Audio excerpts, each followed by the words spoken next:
शुरुआत में हम क्रिस्टोफर नाम के एक अमेरिकी आदमी को देखते हैं जो कि बोट से जापान के किसी आइलैंड पर जा रहा था। ये आइलैंड उस जमाने का रेड लाइट एरिया था जहाँ पर समाज में रहने वाले कई तरह के लोग आया करते थे। जब क्रिस्टोफर बोट के रास्ते से उस आइलैंड पर पहुँच रहा था तो उन्हें पानी में पड़ी हुई एक प्रेग्नेंट लड़की की लाश दिखाई देती है, जो कि ये बताता है कि ये आइलैंड बहुत खतरनाक भी है। आइलैंड पर पहुंचने पर बोट में बैठे सभी लोग अपनी अपनी पसंद की लड़की चुन लेते हैं, लेकिन क्रिस्टोफर किसी और लड़की को यहाँ पर ढूंढ रहा था। फिर हम ये देखते हैं कि कई सारी लड़कियों के बीच में एक और लड़की भी है जो कि बहुत ही चुपचाप एक अंधेरे कोने में बैठी हुई है और उसकी मास्टर उसके साथ बहुत ही ज़्यादा बुरा व्यवहार करती है। तभी वहाँ का एक आदमी क्रिस्टोफर से पूछता है कि उसे किस तरह की लड़की चाहिए और फिर क्रिस्टोफर उसे बताता है कि वो कोमोमो नाम की एक लड़की को ढूंढ रहा है। लेकिन वो आदमी क्रिस्टोफर को ये कहता है कि यहाँ पर कोई भी कोमोमो नाम की लड़की नहीं है, जिसे सुनने के बाद में क्रिस्टोफर इस आइलैंड से जाने लगता है। लेकिन वापस जाने के लिए कोई भी बोट मौजूद नहीं थी, जिसके कारण से क्रिस्टोफर को इसी आइलैंड पर रुकना पड़ रहा था। वो आदमी क्रिस्टोफर को रात गुजारने के लिए एक लड़की भेजने को कहता है और क्रिस्टोफर उसी लड़की को चुनता है जो कि कोने में अकेली बैठी हुई थी। फिर वो लड़की जब रात के समय क्रिस्टोफर के पास आती है तो क्रिस्टोफर को पता चलता है कि उस लड़की का चेहरा एक तरफ से खराब है, जिसके कारण वो लड़की बहुत ही डरावनी दिख रही थी।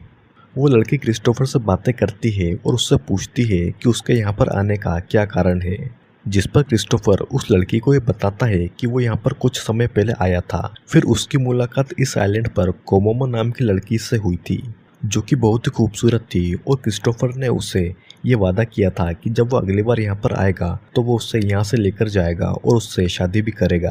और क्रिस्टोफर उस लड़की को इस जिस्म फरोशी के धंधे से निकालने के लिए आया था, लेकिन यहाँ आने के बाद उसे ये पता चला कि कोमोमो नाम की यहाँ पर कोई भी लड़की नहीं है।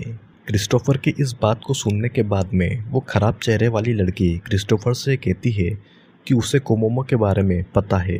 वो उसे बताती है कि कोमोमो 1.5 साल पहले मर चुकी है, उसने खुद को फांसी लगा ली। जिसे सुनने के बाद में क्रिस्टोफर बहुत ही दुखी होता है क्योंकि कोमोमो उसका इंतजार करते करते मर गई।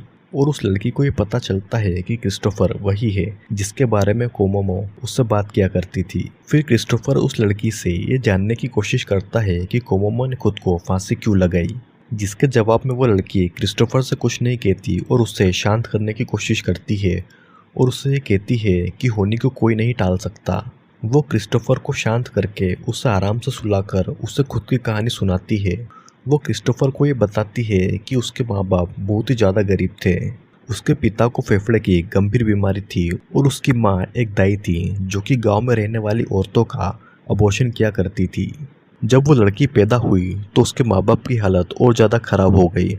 उनके पास खाने तक के लिए कुछ भी नहीं था, जिसके कारण उसके पिता ने अपनी बीमारी से परेशान होकर खुदकुशी कर ली। फिर उस लड़की को एक बौद्ध भिक्षु ने रखा, जिसके बाद में उसे जिस्म फरोशी के इस धंधे में बेच दिया गया। उसे इस आइलैंड पर लाया गया जहाँ पर उसने ये देखा कि यहाँ पर और भी कई सारी लड़कियाँ हैं। उसकी मुलाकात यहाँ पर कोमोमो से हुई जो कि सबसे साफ दिल की लड़की थी। कोमोमो बहुत ही ज़्यादा खूबसूरत और नेक लड़की थी, जिसके कारण बाकी लड़कियां उसे पसंद नहीं करती थी। फिर एक दिन उनके मास्टर की कीमती अंगूठी खो गई और सभी लड़कियों ने कोमोमो से अपनी दुश्मनी निकालने के लिए उस पर चोरी का झूठा इल्ज़ाम लगा दिया, जिसके बाद उस मास्टर ने उन लड़कियों के साथ मिलकर उसे टॉर्चर करना चालू कर दिया। कोमोमो के शरीर पर गर्म अगरबत्तियाँ लगाई गई और उसके नाखूनों को सुई से निकाल दिया गया, लेकिन फिर भी कोमोमो ने कुछ भी नहीं बताया क्योंकि असल में उसने कुछ भी चुराया ही नहीं था।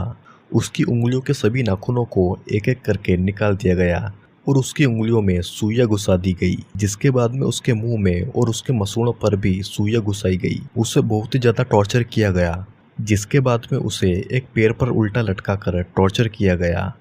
वो इतनी ज़्यादा दर्द में थी कि उसकी पेशाब निकल गई और उल्टा लटका होने के कारण उसकी पेशाब उसके मुंह से रिसती हुई ज़मीन पर गिरी। कोमोमो को इतना टॉर्चर करने के बाद भी मास्टर को उसकी अंगूठी के बारे में कुछ भी पता नहीं चला और कोमोमो बस क्रिस्टोफर को याद करती रही कि अगर वो उसे यहाँ से ले जाता तो उसकी ये हालत नहीं होती। फिर बिगड़े चेहरे वाली वो लड़की जो कि कोमोमो के बहुत ही ज़्यादा करीब थी, वो उसे चुपके से पानी पिलाने गई तो उसने ये देखा कि दर्द से परेशान होकर कोमोमो ने खुद की ज़िंदगी ख़त्म कर ली है। क्रिस्टोफर को बिल्कुल भी विश्वास नहीं हो रहा था कि कोमोमो आत्महत्या कर सकती है। वो ये बिल्कुल भी मानने को तैयार नहीं था कि कोमोमो ने ऐसा किया। उसे लग रहा था कि वो लड़की झूठ बोल रही है और वो उससे सच कहने को कहता है, जिसके बदले में वो कहती है कि वो सच ना ही सुने तो ज़्यादा अच्छा है। फिर क्रिस्टोफर उससे जोर देता है कि वो उसे सब कुछ सच सच बताए, जिस पर वो लड़की उसे दूसरी कहानी सुनाती है। वो क्रिस्टोफर को ये बताती है कि मास्टर की अंगूठी जब चोरी हुई थी और उसे ये पता चला था कि कोमोमो ने उसकी अंगूठी चुराई है। वो ये बताती है कि मास्टर की अंगूठी जब चोरी हुई थी तो उसे पता चला था कि कोमोमो ने उसकी अंगूठी चुराई है, जिसके बाद में उसने कोमोमो को बहुत टॉर्चर किया। वो क्रिस्टोफर को ये बताती है कि कोमोमो ने आत्महत्या नहीं की है, बल्कि वो तो वहाँ से हिल भी नहीं सकती थी। जब वो बिगड़े चेहरे वाली लड़की कोमोमो से मिलने गई तो उसने देखा कि कोमोमो बहुत ही ज़्यादा दर्द में है और तड़प रही है। उसने चुपके से कोमोमो को अपने मुंह से पानी पिलाया और उसका गला रस्सी से दबाकर उसे मार डाला ताकि उसे इस दर्द से छुटकारा मिले।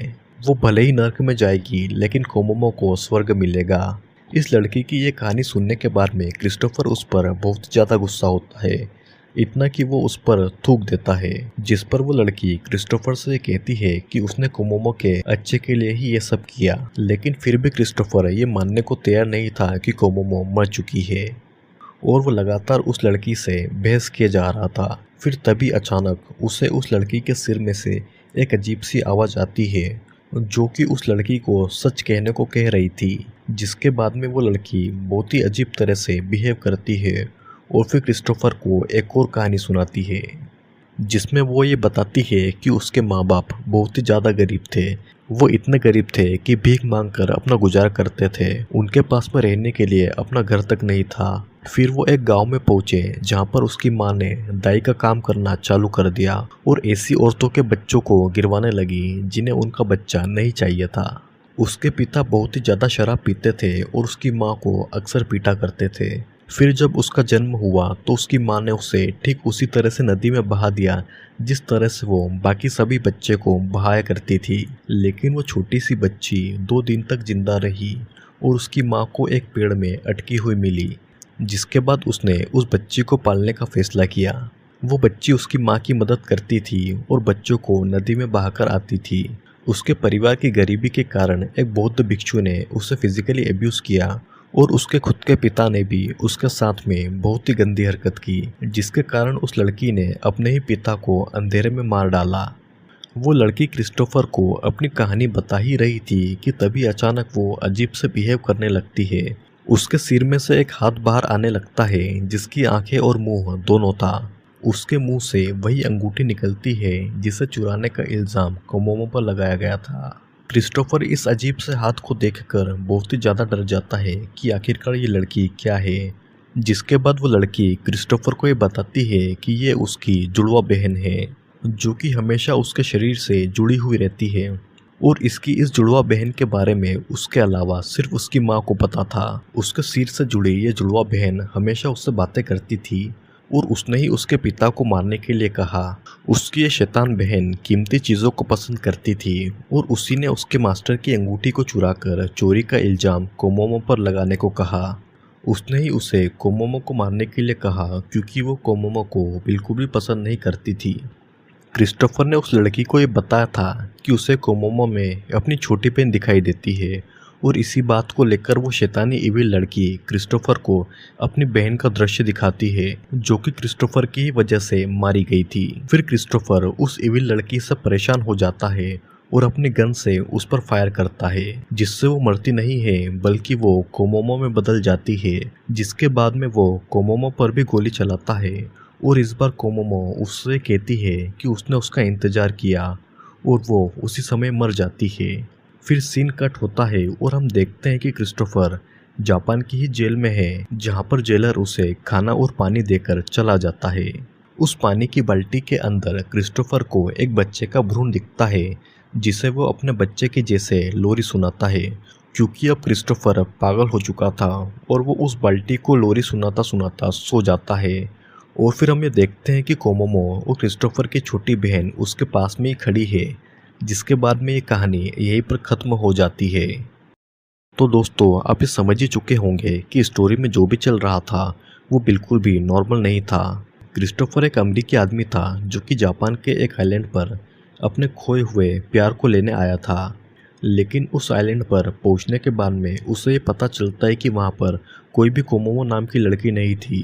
फिर वो उस आइलैंड पर रुकता है और एक दूसरी लड़की को अपनी दास्तां सुनाता है जो कि क्रिस्टोफर को कोमोमो की मौत के बारे में बताती है। लेकिन क्रिस्टोफर उसकी बात का जरा भी विश्वास नहीं करता। वो फिर उसे दूसरी कहानी सुनाती है, लेकिन फिर एक बार क्रिस्टोफर उसे झूठ मानता है और ऐसे करते करते वो लड़की क्रिस्टोफर को कई सारी कहानियाँ सुनाती है। लेकिन क्या सच था क्या नहीं, ये तो कोई भी नहीं जानता था। कौन थी वो शैतानी लड़की और वो क्रिस्टोफर से क्या चाहती थी? तो मैं आपको बताता हूँ इस लड़की के बारे में। असल में ये कोई लड़की थी ही नहीं और इसकी सुनाई गई सारी कहानियाँ गलत थी। ये लड़की एक सुपरनेचुरल औरत थी जिसे जापानी लोक कथाओं में फुताकुची ओना या दो मुंह वाला राक्षस कहा जाता है, जो कोमोमो का बदला क्रिस्टोफर से लेने आई थी। क्योंकि क्रिस्टोफर जब कोमोमो से पिछली बार मिला था तो वो उसे प्रेग्नेंट करके चला गया था और वो उससे ये वादा करके गया था कि वो उसे यहाँ से जरूर ले जाएगा। कोमोमो क्रिस्टोफर का इंतजार करती रही लेकिन वो नहीं आया और उसने अपना बच्चा गिरवा दिया और खुद ने भी आत्महत्या कर ली, जैसा कि उस लड़की ने क्रिस्टोफर को शुरुआत में बताया था। अब यहाँ पर ये बताया गया था कि इस आइलैंड पर धंधा करने वाली रहती है जिसे चारों तरफ से शैतानों ने घेर रखा है।